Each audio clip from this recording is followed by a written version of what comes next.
Welcome back दोस्तों। आज हम स्टार्ट करने वाले हैं अपना तीसरा लेक्चर सी प्रोग्रामिंग का, जिसमें हम समझेंगे header files and main function.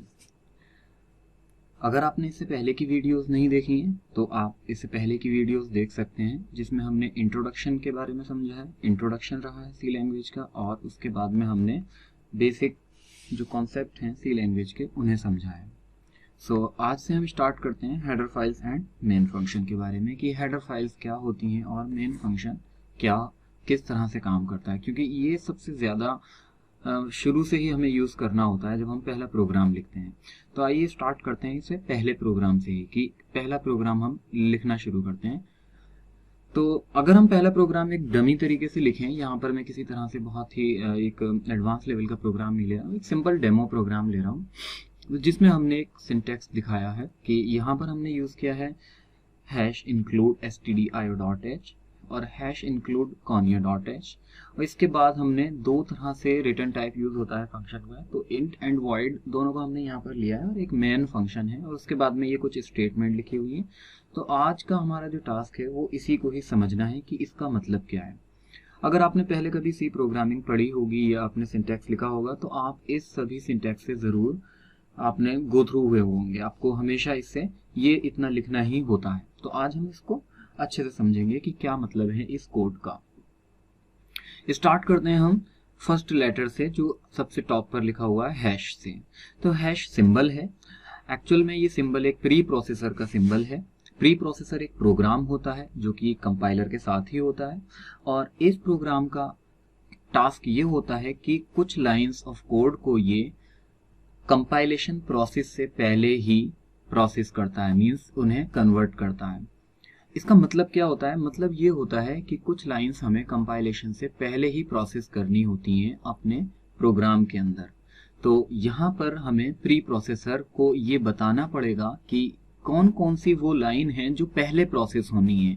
तो ये जो भी लाइन हैश सिंबल से प्रीफिक्स होगी वो लाइन प्री प्रोसेसर के लिए मतलब प्री प्रोसेसर को रिस्पॉन्सिबल होंगी कि वो प्री प्रोसेसर जो प्रोग्राम है वो उनको प्रोसेस करेगा। मतलब क्या होता है कि एक तरह से ये इंडिकेशन है प्री प्रोसेसर के लिए।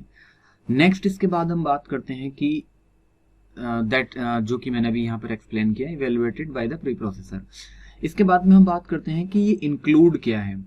तो प्री प्रोसेसर यहाँ पर ये डायरेक्ट एक तरह से इंडिकेशन हुआ कि ये लाइन कंप्लीट जो है वो प्री प्रोसेसर के द्वारा इवेल्युएट की जाएगी। इसके बाद इंक्लूड जो वर्ड है ये एक प्री प्रोसेसर डायरेक्टिव है, नथिंग बट ये डायरेक्शन देने के लिए है कि किसको? प्री प्रोसेसर को, कि हे प्री प्रोसेसर इंक्लूड कर header file in the current programme.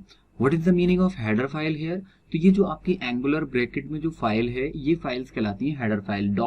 .h यहाँ पर एक्सटेंशन होगी और ये हेडर फाइल्स कहलाती है।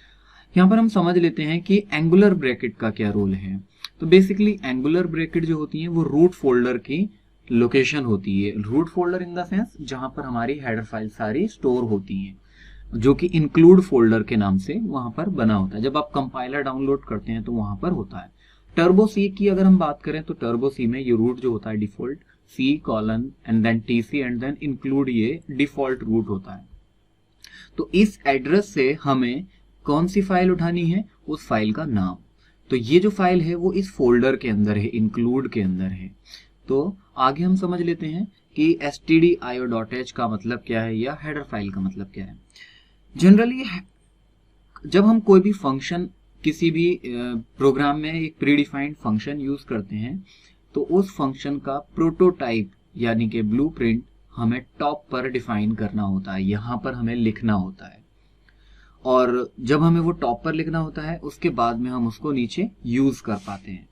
बट हमेशा हर फंक्शन का प्रोटोटाइप लिखना बहुत कॉम्प्लेक्स हो जाता है, तो इसलिए यहाँ पर जो सी लैंग्वेज जनरेट की थी डेनिस रिची ने, तो उन्होंने हेडर फाइल बनाई थी, और हेडर फाइल्स के अंदर ही वो सारे के सारे प्रोटोटाइप एक रिलेटेड टास्क के अकॉर्डिंग प्रोवाइड करा दिए थे। जैसे कि स्टैंडर्ड इनपुट आउटपुट के जितने भी फंक्शंस यहाँ रहे होंगे वो सब के सब stdio.h में अवेलेबल हैं। तो हमें अब प्रोटोटाइप टॉप पर ना डिफाइन करके सीधा stdio.h ही यहाँ पर प्रीफिक्स कर देंगे, तो हमें सारे के सारे स्टैंडर्ड इनपुट आउटपुट फंक्शनैलिटी के जो फंक्शन है वो हमारे प्रोग्राम में अवेलेबल हो जाएंगे।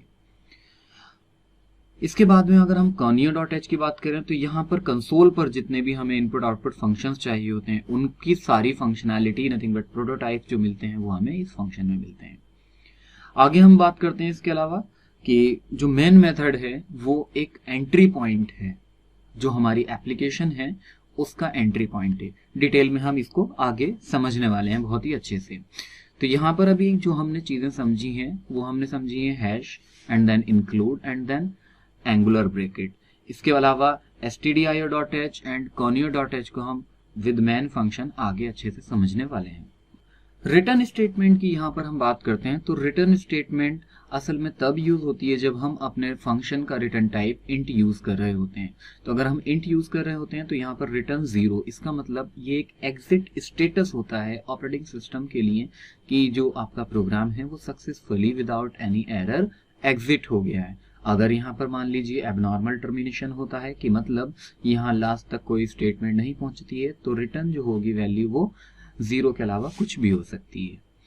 सो आगे बढ़ते हैं हम और हेडर फाइल्स को और भी डिटेल में हम समझ लेते हैं कि हेडर फाइल्स होती क्या है।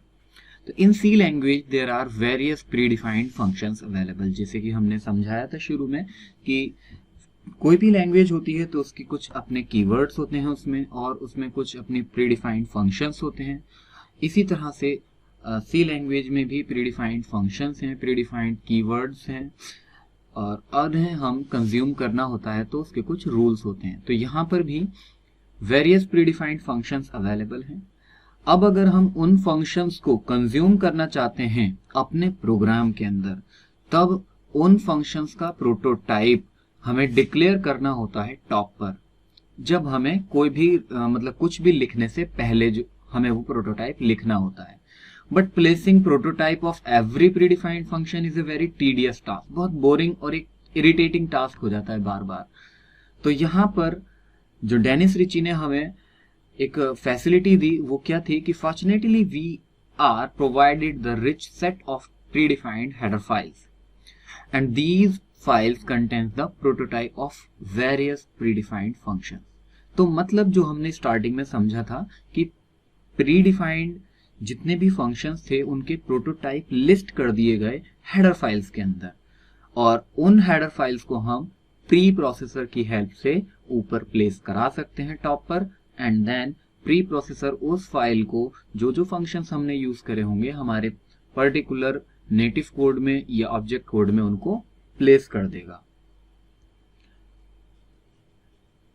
इसके बाद में हम समझते हैं कि now we just need to include this file in our program by using the include pre processor directive. यहाँ पर इंक्लूड का मतलब क्या है कि इंक्लूड एक डायरेक्टिव है और डायरेक्टिव का मतलब है वो डायरेक्शन देगा किसको, प्री प्रोसेसर को, कि तुम्हें ये एक्शन लेना है। मतलब यहाँ पर इंक्लूडिंग एक्शन लेना है। इंक्लूड एक्शन, इंक्लूड एक एक्शन की तरह बिहेव करेगा कि आपको फाइल को इंक्लूड करना है इस करंट में। आगे ये प्री प्रोसेसर एक कंप्लीट चैप्टर रहेगा तो हम इसे काफी डिटेल में अच्छे से समझने वाले हैं। और भी ज्यादा इंक्लूड के अलावा भी डायरेक्टिव होते हैं, प्री प्रोसेसर डायरेक्टिव होते हैं। आगे बढ़ते हैं हम मेन फंक्शन। यहाँ पर हम समझ लेते हैं कि मेन फंक्शन क्या होता है और किस तरह से काम करता है। तो मेन फंक्शन एक्चुअल में एक फंक्शन होता है जो कि हर एक प्रोग्रामिंग लैंग्वेज में अवेलेबल होता है और ये किसी भी एप्लीकेशन और सॉफ्टवेयर का एंट्री पॉइंट होता है। मतलब जो आपका कंट्रोल होता है कंपाइलर का या एग्जीक्यूशन का, स्टेटमेंट को एग्जीक्यूट करने का, उसको जो एंट्री मिलती है वो इसी मेन फंक्शन से मिलती है।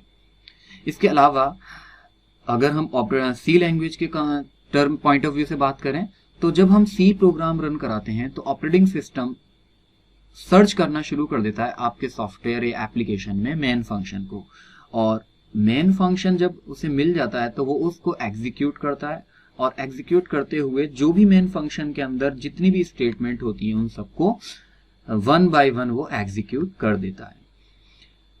तो यहां पर एक चीज हमने ये समझी कि आपकी कोई भी एप्लीकेशन होगी अगर तो उसके अंदर मेन फंक्शन का होना मस्ट है। बिना मेन फंक्शन के अगर हम एप्लीकेशन बना रहे हैं तो वो एप्लीकेशन हमारी एग्जीक्यूटेबल एप्लीकेशन नहीं होगी। कभी कभी क्वेश्चन ये भी पूछ लिया जाता है कि क्या हम एक एप्लीकेशन में दो मेन फंक्शन या एक से ज्यादा मेन फंक्शन रख सकते हैं। तो यहाँ पर सीधी सी बात है कि अगर आप दो मेन फंक्शन रख देंगे तो पहली बात तो ये रख नहीं सकते, और अगर मान लीजिए किसी तरह से हम रख भी देते हैं तो एंट्री पॉइंट किसी एक मेन फंक्शन को डिसाइड करना पड़ेगा, और जो दूसरा मेन फंक्शन है वो स्किप हो जाएगा। तो हमें क्या कर पाएंगे कि हम फंक्शनैलिटीज को कंज्यूम नहीं कर पाएंगे पूरी की पूरी। तो दो मेन फंक्शन होने का कोई भी मतलब नहीं होता किसी भी एप्लीकेशन में, तो only one main function is required.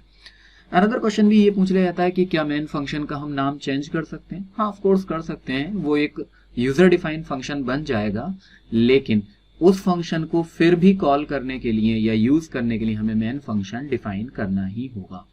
तो इसका मतलब ये बात समझ आती है कि मेन फंक्शन एक प्री डिफाइंड प्रोटोटाइप फंक्शन है जो कि पहले से डिसाइड किया गया है, और उसका जो केस है वो लोअर केस है, और इसको ऑपरेटिंग सिस्टम कॉल करता है। हम कभी भी मेन फंक्शन को कॉल नहीं करते। अगर हम मेन फंक्शन को कॉल करेंगे तो हमारा प्रोग्राम एक रिकर्सिव स्टेट में चला जाएगा। रिकर्सिव स्टेट क्या होती है? जब हम फंक्शन टॉपिक समझेंगे आगे चलकर तो हम काफी अच्छे से उसको इलैबोरेट करेंगे। अभी के लिए इतना समझना काफी है कि मेन फंक्शन जो होता है वो एक ही होता है आपके ऑपरेटिंग सिस्टम एप्लीकेशन में, और उसको जो कॉल करता है वो ऑपरेटिंग सिस्टम कॉल करता है। Main function must be in lower case and can be argument less और विद आर्ग्यूमेंट। हम आगे समझेंगे जब हम कमांड लाइन आर्ग्यूमेंट पढ़ेंगे, तब हम आर्ग्यूमेंट के साथ में मेन फंक्शन को यूज करेंगे। आगे हम इसको डिमॉन्स्ट्रेट कर लेते हैं एक कंसेप्चुअल एप्लीकेशन के थ्रू। हालांकि व्हाट्सएप की कोई EXE फाइल इस तरह से अवेलेबल नहीं होती है, व्हाट्सएप वेब के थ्रू हम यूज जरूर कर लेते हैं, लेकिन अभी के लिए हम क्या समझते हैं कि एक ऐसे समझ लेते हैं कि एक एप्लीकेशन है व्हाट्सएप, जो कि हमने लैपटॉप्स के लिए बना रखी है, कंप्यूटर्स के लिए। अब यहाँ पर हमें क्या करना है कि स्टार्ट करते हैं डेमोन्स्ट्रेशन को, अच्छे से समझना इसको कि हमारे पास ये व्हाट्सएप की एप्लीकेशन है, ऑपरेटिंग सिस्टम पर रन हो रही है। अब हम चाहते हैं कि ये आइकन है, सपोज करो ये इसका आइकन है, और हम चाहते हैं कि इस आइकन को हम क्लिक करें और हमारी एग्जीक्यूशन स्टार्ट हो। हम इसको एग्जीक्यूट करना चाह रहे हैं, तो जैसे ही हम इसको एग्जीक्यूट करेंगे तो यहाँ पर ये रन होना शुरू हो जाएगी एप्लीकेशन, और ये सीधा का सीधा रिस्पॉन्स करेगी ऑपरेटिंग सिस्टम को। तो यानी कि जब हम डबल क्लिक करते हैं किसी भी एप्लीकेशन पर जो स्टैंड अलोन एप्लीकेशन होती है हमारे सिस्टम में, तो वो जो डबल क्लिकिंग होती है वो डायरेक्ट रिस्पॉन्स भेजती है ऑपरेटिंग सिस्टम को, और ऑपरेटिंग सिस्टम स्टार्ट करता है सर्च करना उसमें मेन फंक्शन की, where is the main function of this particular application. और जैसे ही हमें उस फंक्शन का मेन फंक्शन मिल जाता है तो मेन फंक्शन में हमने अपनी लिस्टिंग कर रखी होती है, अपने अपने लॉजिक लिख रखा होता है कि कब हमें किस पर्टिकुलर ऑपरेशन को चूज करना है। तो यहाँ पर मैंने एक जस्ट अंडरस्टैंडिंग पर्पस के लिए यहाँ समझा दिया गया है। हालांकि ये एक कंसोल एप्लीकेशन का एग्जाम्पल है, तो रिलेट कर लीजिए आसानी से। लो कोड समझ नहीं आ रहा है तो बस मेरे साथ चलते जाइए, अभी आगे हम काफी अच्छे से समझ लेंगे। तो यहाँ पर ये एप्लीकेशन है और जिसमें बहुत सारे फंक्शन है, एक चैट का फंक्शन है, कॉल का फंक्शन है, प्रोफाइल है, और सेटिंग भी है, और एग्जिट भी है। अब हमें समझना क्या है कि मान लीजिए हमें चैट करनी है, तो हमने सिर्फ चैट वाले बटन पर क्लिक कर दिया या हमने चैट लिख कर सेंड कर दिया, तो यहाँ पर हमें चैटिंग स्टार्ट हो जाएगी। तो चैट वाला फंक्शन यहाँ से सीधा कॉल होगा, और जब तक हम चैटिंग करते रहेंगे और जब बैक आएंगे तो फिर वो वापस आ जाएगा। मान लीजिए फिर हमें कॉल करनी है, तो यहाँ पर एक फंक्शन दूसरा कॉल वाला स्टार्ट हो जाएगा।